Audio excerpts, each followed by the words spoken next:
Hi hello ಎಲ್ಲರಿಗೂ ನಮಸ್ಕಾರ. ಎಲ್ಲರೂ ಹೇಗಿದ್ದೀರಾ? ಐ ಹೋಪ್ ಎಲ್ಲರೂ ಚೆನ್ನಾಗಿದ್ದೀರಾ ಅಂದ್ಕೊತೀನಿ. ಇವತ್ತಿನ ವಿಡಿಯೋದಲ್ಲೂ ಕೂಡ ನಾನು ರೈತ ಆಗಿದ್ದೀನಿ. ಬನ್ನಿ ನೋಡೋಣ. ನೋಡೋದಕ್ಕಿಂತ ಮುಂಚೆ ಈ ಚಾನಲ್ ಯಾರೆಲ್ಲ ನೋಡ್ತಾ ಇದ್ದೀರಾ ಎಲ್ಲರೂ ಸಬ್ಸ್ಕ್ರೈಬ್ ಮಾಡ್ಕೊಳ್ಳಿ, ನಿಮಗೆ ಒಂದು ಲೈಕ್ ಮಾಡಿ. ಈ ವಿಡಿಯೋ ಬಗ್ಗೆ ನಿಮ್ಗೆ ಏನು ಅನಿಸುತ್ತೋ ಕಾಮೆಂಟ್ ಮಾಡಿ ತಿಳಿಸಿ. ಇದಕ್ಕೆ ವಿಡಿಯೋ ನೋಡೋಣ. ಇದಕ್ಕೆ ತಯಾರಿಗಳು ಮಾಡ್ಕೊಬೇಕಾಗಿರೋದು ಏನಿಲ್ಲ.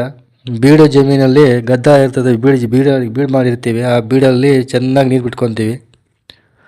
ಪಾಲ್ಟೇಷನ್ ಮಾಡಿಕೊಂಡು ಚೆನ್ನಾಗಿ ನೀರು ಬಿಟ್ಕೊತೀವಿ.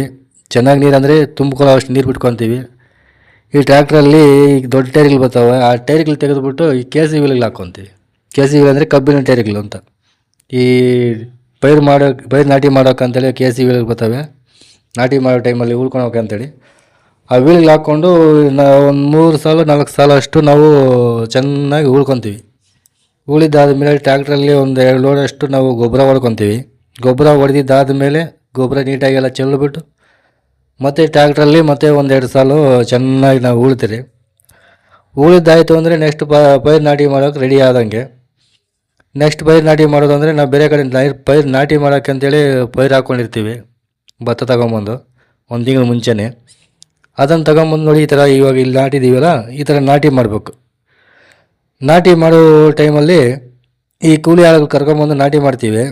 ಈ ಕಡೆ ರೈಟ್ ಸೈಡಲ್ಲೂ ರೆಡಿ ಮಾಡ್ತಾ ಇರೋದು, ಈ ಕಡೆ ಲೆಫ್ಟ್ ಸೈಡಲ್ಲೂ ನಾಟಿ ಮಾಡಿರೋದು. ಆ ಥರ ರೆಡಿ ಮಾಡಿಕೊಂಡು ಈ ಥರ ನಾಟಿ ಮಾಡ್ತೀವಿ.